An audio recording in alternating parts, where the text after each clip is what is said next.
Hello friends, அனைவருக்கும் வணக்கம். ஒரு எக்ஸாமுக்கு நீங்கள் ப்ரிப்பேர் பண்ண ஸ்டார்ட் பண்ணும் பொழுது ரொம்ப ரொம்ப முக்கியமாக நீங்கள் தெரிஞ்சுக்க வேண்டிய விஷயம் என்ன அப்படின்னா, என்ன படிக்கணும் அப்படிங்கிறது, அதாவது சிலபஸ் அப்படிங்கிறது. ஓகேவா? நெக்ஸ்ட் பார்த்தீங்கன்னா புக்ஸ். ஸோ இந்த சிலபஸ்க்கு நம்ம எந்த மாதிரியான புக்ஸை வந்து படிக்கணும் அப்படின்றது, ஜென்ரல் தமிழாக இருக்கட்டும், இல்லை ஜென்ரல் இங்கிலீஷாக இருக்கட்டும், இல்லை ஜென்ரல் ஸ்டடீஸாக இருக்கட்டும், மேத்ஸாக இருக்கட்டும், ரீசனிங்காக இருக்கட்டும், ஒவ்வொரு சப்ஜெக்ட்டுமே பார்த்தீங்கன்னா இந்த சப்ஜெக்ட் அப்படின்னா நான் இந்த புக்கு தான் படிப்பேன் அப்படின்ற தெளிவு ஃபர்ஸ்ட் உங்களுக்கு இருக்கணும். நெக்ஸ்ட் பார்த்தீங்கன்னா அந்த புக்ல இருக்கிறத தெளிவா நம்ம படிக்கணும் அப்படின்ற மைண்ட் செட் இருக்கணும். நெக்ஸ்ட் படிச்ச விஷயங்களை எகைன் ரிவிஷன் பண்ணணும். ஸோ ஒரே சப்ஜெக்ட்க்கு நான் 10 புக்கு படிப்பேன் அப்படின்னு நீங்க இல்லாம ஒரு புக்கை பார்த்தீங்கன்னா 10 டைம் ரிப்பீட்டடா படிங்க.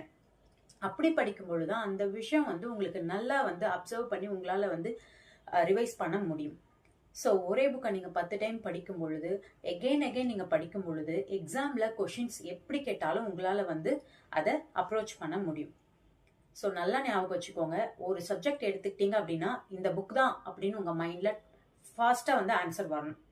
ஸோ அந்த மாதிரி தான் நீங்கள் வந்து ப்ரிப்பேர் பண்ணணுமே தவிர, நான் ஹிஸ்ட்ரி எடுத்துக்கிட்டா இந்த புக்கு படிப்பேன், அந்த புக்கு படிப்பேன், இன்னொரு புக்கு படிப்பேன், ஸோ இது இல்லாமல் நான் புதுசாக வந்து ஒரு புக்கு ஆர்டர் போட்டிருக்கேன், ஸோ இப்படிலாம் வந்து கதை சொல்லாமல், ஹிஸ்ட்ரி அப்படின்னா நான் இந்த புக் தான்ப்பா படிப்பேன், பாலிட்டி அப்படின்னா நான் இந்த புக் தான்ப்பா படிப்பேன், எக்கனாமினா இந்த ஒரு புக்கு தான்ப்பா, இந்த புக்கை நான் 10 டைம் படிச்சுட்டேன், இன்னும் 10 டைம்னாலும் நான் படிப்பேன் அப்படின்ற மைண்ட் செட்டில் தான் நீங்கள் உங்களோட ப்ரிப்பரேஷனை ஸ்டார்ட் பண்ணுமே தவிர, நான் பல புக்கு படிப்பேன், நான் இன்னும் புக்ஸ் வந்து ஆர்டர் போட்டுகிட்டே தான் இருப்பேன், அந்த புக்கு வர வர நான் இன்னும் வேற புக் ஆர்டர் போடுவேன், ஸோ இப்படியெல்லாம் வந்து ப்ரிப்பேர் பண்ணாதீங்க.